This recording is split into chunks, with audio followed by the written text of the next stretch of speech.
유럽에서의 평화의 시대는 이제 끝났다. 세계의 전문가들 사이에서 나오고 있는 이야기입니다. 러시아와 우크라이나 전쟁의 여파는 다른 국가에도 퍼져나가고 있으며 그 불씨는 아시아에도 번져나가고 있습니다. 중국은 노골적으로 러시아의 편을 들고 있으며 침략당한 우크라이나와 우크라이나 국민들을 조롱하는 중국인들의 행동이 세계인들의 분노를 자아내고 있습니다. 노골적인 불량 국가들의 편 들어주기가 시작되고 있습니다. 최근 러시아는 중국의 군사적, 경제적인 지원을 요청했고 중국이 이에 수락할 의향이 있다는 소식이 나오고 있는데요. 중국과 러시아의 노골적인 연계가 드러나면서 유럽에 비상이 걸리고 있습니다. 최근 러시아는 나토 접경 지역까지 공습을 시작하며 유럽을 위협하고 있는데요. 우크라이나의 폴란드 접경 지역인 야보리우에 위치한 훈련소를 공습하여 외국인 용병들과 무기, 군사 장비들의 심각한 피해를 주었습니다. 전쟁의 확산 위협이 점점 커지고 있으며 유럽은 비상이 걸리고 있습니다. 현재 나토군은 미군을 제외하면 오합지졸 수준이며 무장도 형편없기 때문입니다. 최근 유럽에서는 유럽연합에 재무장이 필요하다는 목소리가 나오고 있는데요.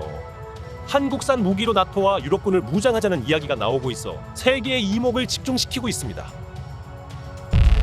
Fact King. 러시아가 우크라이나에서 고전을 하는 이유가 중국 때문이라는 분석이 나오고 있습니다.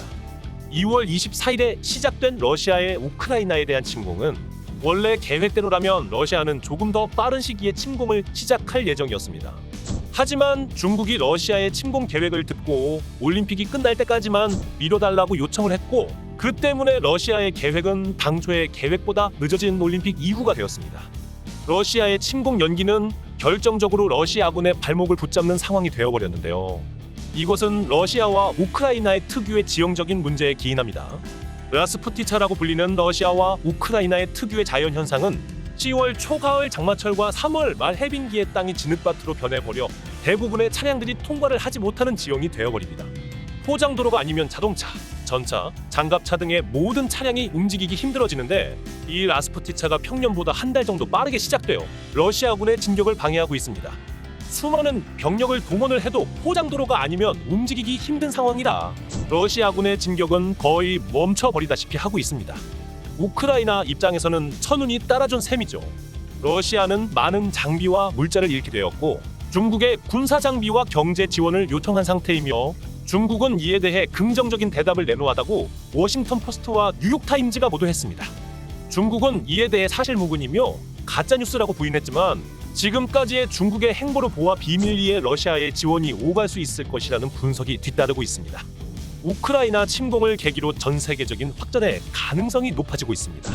아시아에서는 중국의 대만 침공 가능성이 높아지고 있으며 유럽에서는 핀란드가 다음의 표적이 될 수 있다는 이야기가 나오고 있어 더 이상 유럽은 평화롭다고 말할 수 없게 되었습니다.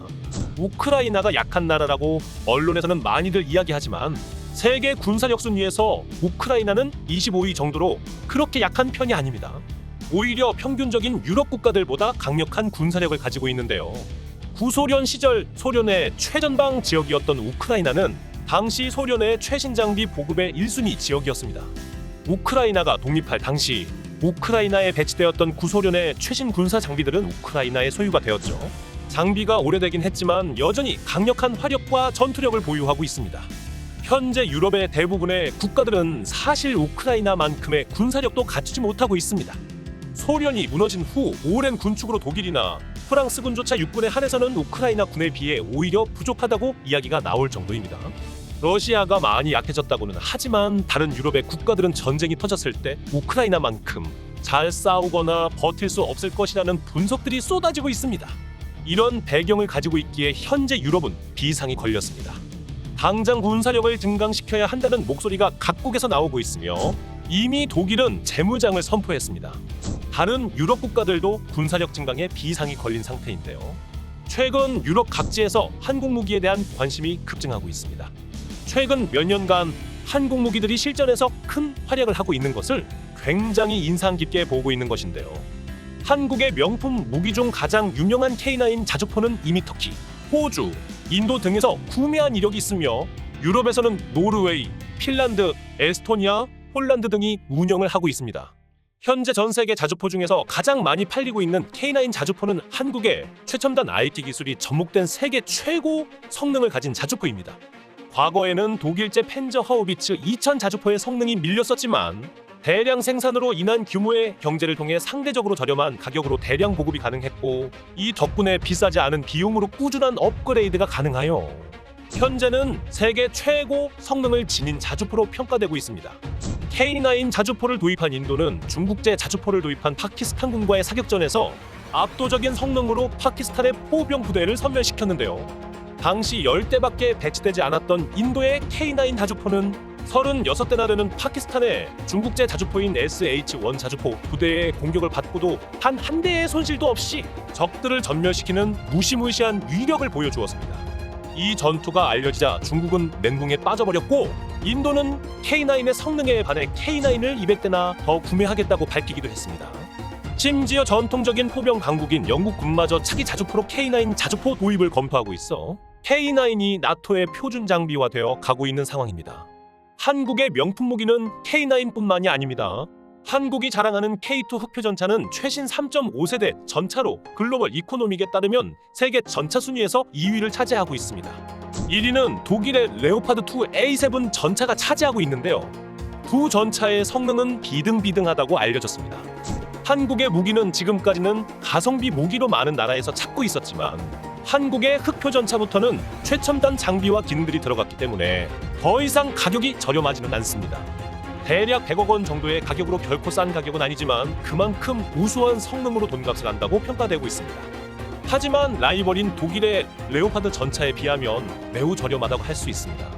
독일의 전차는 분명 우수한 전차였지만 오랜 기간 군축의 여파로 생산 설비의 유지가 제대로 이루어지지 않았고, 비싼 인건비로 인해 가격이 터무니없이 올랐습니다. 한국의 흑표의 경쟁자인 레오파드2 A7은 이번에 노르웨이에 제시된 판매 가격이 우리 돈으로 무려 450억 원에 이를 정도로 터무니없이 비싼 가격에 판매되고 있습니다. 두 전차는 성능이 비등비등하지만 최첨단 장비가 들어간 흑표 쪽이 좀 더 전술 상황에 대한 대응 능력이 높다고 평가되고 있으며, 노르웨이에서 실제로 두 대를 놓고 평가를 해본 결과 K2 흑표 전차가 좀 더 우수하다는 평가가 나오고 있습니다. 최근 러시아의 전타들이 우크라이나군의 대전차 미사일 공격에 매우 무력하게 격파되고 있는데요. K2 흑표 전차는 날아오는 미사일도 요격을 할 수 있는 능동 방어 장치를 탑재하여 값비싼 전차를 미사일 한 방에 잃게 되는 상황을 미연에 방지할 수 있습니다. 그야말로 최첨단 기술의 집약체인 것이죠. 노르웨이의 군 관계자의 말에 따르면 노르웨이군은 K2 흑표전차 도입을 강하게 희망하고 있으며, 만약에 흑표전차가 도입이 되지 않는다면 독일의 정치적 입김이 작용한 것이 분명할 것이라며 K2 전차의 도입을 강하게 희망하고 있을 정도입니다. 우크라이나 전쟁에서 굉장히 유명해진 무기가 하나 있습니다. 미국제 제블린 대전차 미사일이 그 주인공인데요. 하늘로 치솟아 올라 공중에서 적의 전차를 격파하는 엄청난 성능을 가진 대전차 무기이죠. 이 미사일로 우크라이나군은 러시아의 기갑부대를 수차례나 막아냈으며 키이우가 함락당하지 않고 지금도 버틸 수 있게 만든 1등 공신이라고 이야기하고 있습니다. 우크라이나인들은 제블린을 성제블린이라고 부르고 있으며, 제블린은 1000대가 넘는 러시아 전차를 격파하며 전쟁의 흐름을 바꾸고 있을 정도입니다. 제블린의 유일한 단점이라고 한다면 너무나도 비싼 가격인데요. 한 발에 우리 돈 2억 원이 넘는 가격은 미국이 아닌 이상 부담스러울 정도로 비싼 가격이라 웬만한 나라에서는 대량 운용이 힘들다는 단점이 있습니다. 그 때문에 한국의 현국 미사일이 대안으로 큰 주목을 받고 있습니다. 1996년 처음 생산된 제블린보다 20년 뒤에 만들어진 현국 미사일은 세월의 흐름만큼 더욱 최신의 최첨단 기술이 적용이 되었으며 그 성능은 제블린을 넘어섰습니다. 그러면서 가격은 제블린의 절반밖에 하지 않아 많은 나라에서 현궁에 대한 구매 문의가 들어오고 있습니다. 사우디에서 구매하여 이미 실전에 투입된 현궁은 예멘 내전에서 엄청난 활약을 보여주며 전 세계의 주목을 끌기도 했습니다. 현재 전쟁의 불똥이 어디로 튈지 모르는 유럽 각국에서 한국산 무기의 구매 문의가 들어오고 있으며, 아시아에서는 중국군의 위협의 한국 무기를 찾는 국가들이 부쩍 늘어나고 있습니다.